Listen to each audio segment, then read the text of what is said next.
আচ্ছা, আমি ইমাম সাহেবরে কইয়ার যেহেতু আজকে আপনার ছাত্রী গোটা করিমগঞ্জ ডিস্ট্রিক্টের মাঝে মুসাবাকাতুল কোরআন প্রতিযোগিতায় 1 নম্বর স্থান অর্জন করছেন, আপনি এই আপনার অক্লান্ত পরিশ্রমের কারণে এই মেয়েটা এতখানি গিয়ে পৌঁছেছে, আপনি এই বিষয়ে কিতা কইবা, প্লাস আপনি কতখানি আনন্দিত?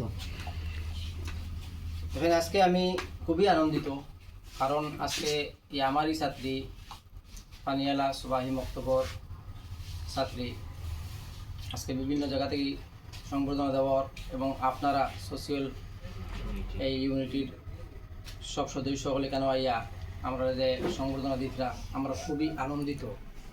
তার একমাত্র কারণ হইছে বিগত দিনে আমরা জেলা ইমাম কমিটির ব্যবস্থাপনায় যে মুসাবাকাতুল কোরআন অনুষ্ঠিত হয়েছে, এটার আগে যে সময় প্রস্তাব মুসাবাকা হওয়ার যে প্রস্তাব হয়েছিল, সেই প্রস্তাবের সময় আমার মনের মধ্যে একটা আগ্রহ জন্মেছে যে আমার মক্তব থেকে একটা ছাত্র বা দুইটা ছাত্রী আমি রেডি করতাম। তখন আমার মনের মধ্যে যে এই প্রেরণা জন্ম নিছে, তখন থেকেই আমি মনে মনে একটা প্রস্তুতি নিয়ে আসছি।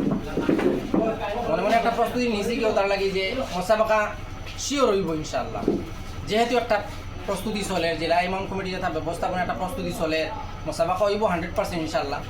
তখন থেকে আমি একটা প্রস্তুতি নিছি গিয়া। ও প্রস্তুতি নেওয়ার কারণে ইনশাআল্লাহ আমি যতটুকু যথাসাধ্য আমি চেষ্টা করছি। আর আমার এই যে ছাত্রী তাইও অক্লান্ত পরিশ্রম করছে এবং গার্জিয়ানের সহযোগিতায় আলহামদুলিল্লাহ পরিশ্রমে আল্লাহ তাআলা সাফল্য আমরা অর্জন করার এই তৌফিক দান করছই। আমার ছাত্রী গোটা জেলার মধ্যে যে ফার্স্ট পজিশন পাইয়া যে উত্তীর্ণ হয়েছে, তাহলে খুবই আনন্দিত এবং যে বা যাহারা এখানে আইসুন সারারে আমি অশেষ ধন্যবাদ জ্ঞাপন করি। মানে যেহেতু এখন মক্তব শিক্ষাটা প্রায় জায়গায় দেখা যায় মানে বিলুপ্তি হয়ে যায়, আপনি গার্জেন টকলের বিষয়ে এই বিষয়ে কিতা কইবা?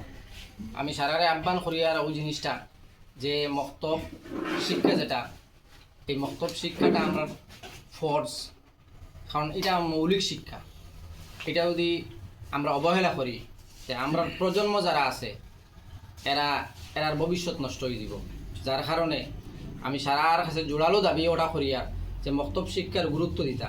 দুনিয়াবী শিক্ষার লাগে যেভাবে আমরা পরিশ্রম করি, মেহনত করি, কিন্তু দেখা যায় মক্তব শিক্ষা দিনী শিক্ষার ব্যাপারে আমরা খুবই গাফলতি এবং অবহেলা। যার কারণে সারার কাছে আমি ওটা মানে আর্জি করি আর যেহেতু আমরা মক্তব শিক্ষার গুরুত্ব দেই, মক্তব শিক্ষার গুরুত্ব যদি দেই তো এই ধরনের সাফল্য আমরা দেখতে পাইব আগামী দিনে। আরও বিভিন্ন মক্তব্য যারা এই প্রতিযোগিতা খতরা বা করবা, সারার কাছে আমি ওরকম জোরালো দাবি জানাই যে পরিশ্রম করলে পরিশ্রমের ফসলটা বেকার যায় না।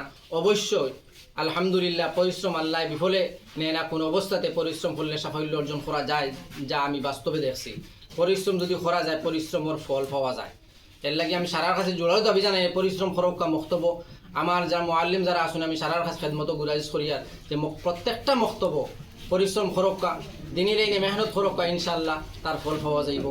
আর যারা গার্জিয়ান আসুন সারার কাছে আমার জোরালো আবেদন হইল গিয়া প্রত্যেকটা শিশুরে যাতে মক্তব্য যারা স্কুলে আমরা পৌঁছাই বলে মক্তব্য যাতে পৌঁছাইলে ইনশাআল্লাহ তার রেজাল্ট ভালো পাওয়া যাইব।